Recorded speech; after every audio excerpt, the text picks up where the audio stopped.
당신이 꿈속에서 들은 그 말이 사실은 당신의 운명을 바꿀 마지막 기회였을지도 모릅니다. 오늘 이야기는 잊어버린 꿈의 조각을 찾으려 평생을 헤매던 한 여인의 참회록이자 기적 같은 사랑 이야기입니다. 평생을 가슴에 응어리를 품고 살아온 한 중년 여인이 있었습니다. 그녀에게 아버지는 거대한 벽이자 차가운 얼음산 같았습니다.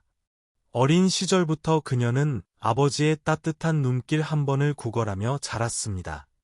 하지만 아버지는 늘 무뚝뚝하고 엄격하기만 하셨습니다. 시험에서 1등을 받아가도 자만하지 마라 한마디뿐이었고, 행여 실수라도 하는 날엔 호통소리가 집안을 울렸습니다.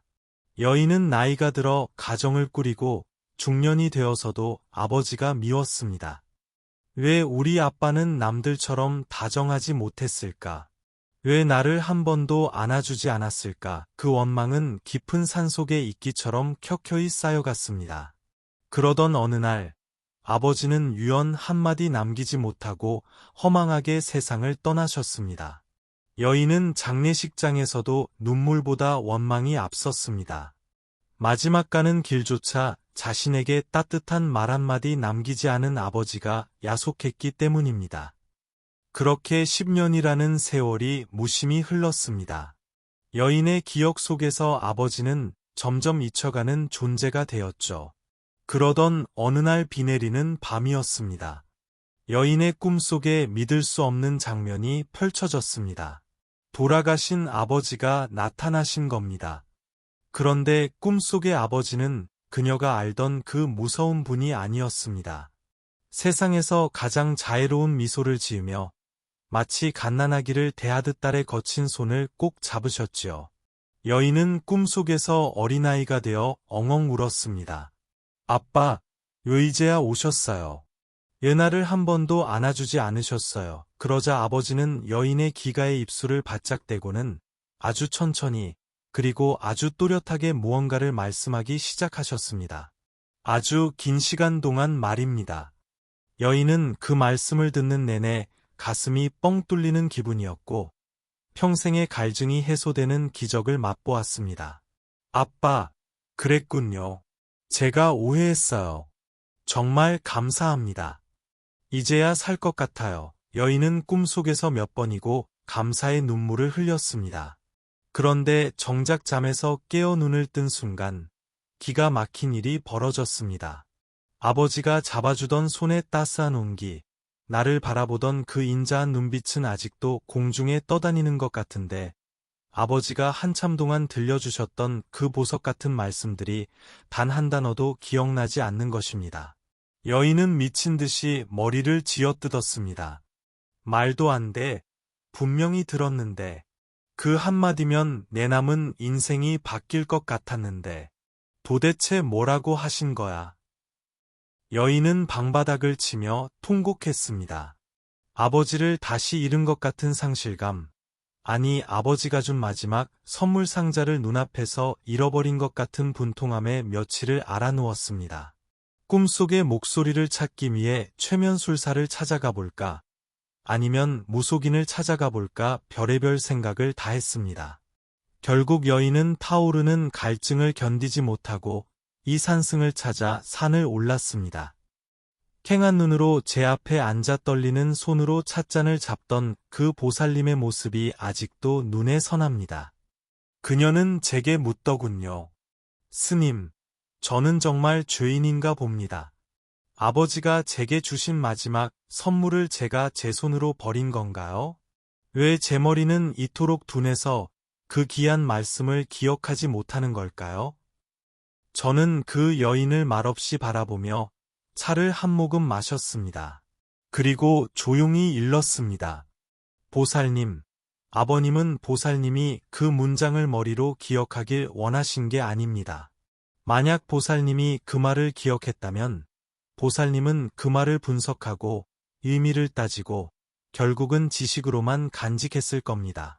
아버님이 그 말씀을 보살님의 기억에서 지우신 이유는 이제 그 말을 머리가 아닌 삶으로 살아내라는 마지막 가르침입니다. 여인은 고개를 갸웃거리며 이해하지 못하는 눈치였습니다.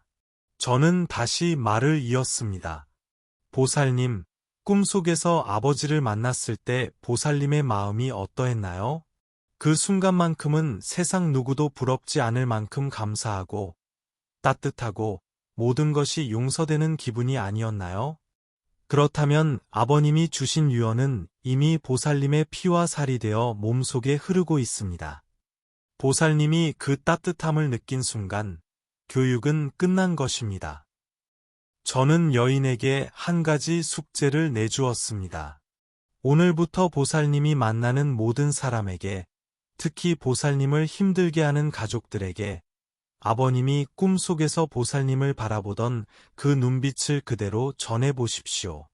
억지로 말을 하려 하지 말고 그저 그 따뜻한 마음만 전해보세요.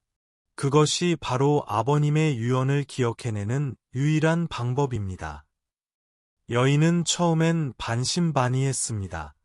하지만 절벽 끝에 선 심정으로 제 말을 따르기로 했지요. 집에 돌아간 여인은 가장 먼저 사춘기 아들을 대했습니다. 평소 같으면 학교 성적이나 생활 태도로 잔소리부터 퍼부었겠지만 그날은 달랐습니다. 여인은 아무 말 없이 아들의 방문을 열고 들어가 아들의 어깨를 한번 지그시 잡아주었습니다. 꿈속에서 아버지가 자신의 손을 잡아주던 그 느낌을 기억하면서 말이죠. 아들은 처음엔 엄마 왜 이래?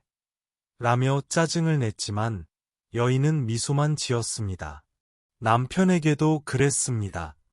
늦게 귀가한 남편에게 바가지를 긁는 대신 따뜻한 꿀물 한 잔을 타주며 그저 인자하게 바라보았습니다.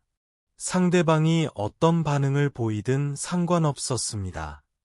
여인은 그저 자신의 내면에 스며든 아버지의 자비심을 세상 밖으로 끄집어내는 연습을 할 뿐이었습니다. 그런데 참으로 신비한 일이 벌어졌습니다. 여인이 바뀌자 차갑고 건조하던 집안 공기가 마치 봄날의 햇살처럼 따스하게 변하기 시작했습니다. 아들이 속마음을 털어놓기 시작했고 남편의 거친 말투가 부드러워졌습니다. 그리고 무엇보다 여인의 마음속에서 평생을 괴롭히던 원망의 도끼가 흔적도 없이 사라졌습니다. 그때였습니다. 여인은 깨달았습니다. 아버지가 꿈속에서 했던 그 수많은 말들이 무엇이었는지 굳이 머리로 기억하지 않아도 가슴으로 알게 되었습니다. 그것은 사랑한다는 100마디 말보다 더 깊은 울림, 즉 너는 이미 충분하다. 그러니 이제는 편안하게 행복해져라 라는 무언의 응원이었던 겁니다. 여러분, 우리 삶에도 이런 순간들이 참 많습니다. 소중한 가르침을 받았는데 잊어버린 것 같고 중요한 기회를 놓친 것 같아 괴로울 때가 있지요. 하지만 불교에서는 이것을 결코 망각이라 부르지 않습니다. 참된 가르침은 기억의 창고에 쌓이는 지식이 아니라 당신의 존재 자체를 변화시키는 훈습이기 때문입니다. 아버지가 들려주신 그 말씀은 사라진 것이 아닙니다. 당신의 뇌를 거치지 않고 바로 당신의 영혼 깊숙한 곳, 아래야식에 저장되어 당신의 성품을 바꾸어 놓았습니다. 아버지는 당신이 머리로 그 말을 분석하고 따지길 원치 않으셨던 겁니다.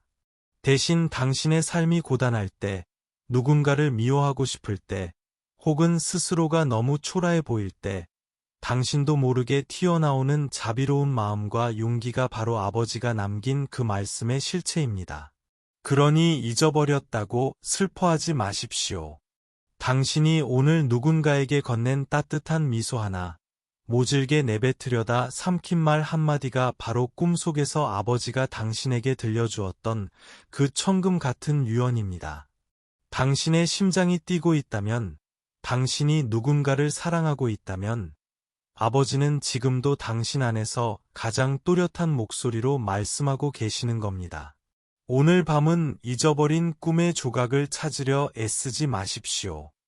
그저 당신 곁을 지키는 보이지 않는 사랑의 진동을 느끼며 편안히 잠드시길 바랍니다. 이 스님도 당신의 평온한 밤을 위해 함께 기도하겠습니다. 성불하십시오.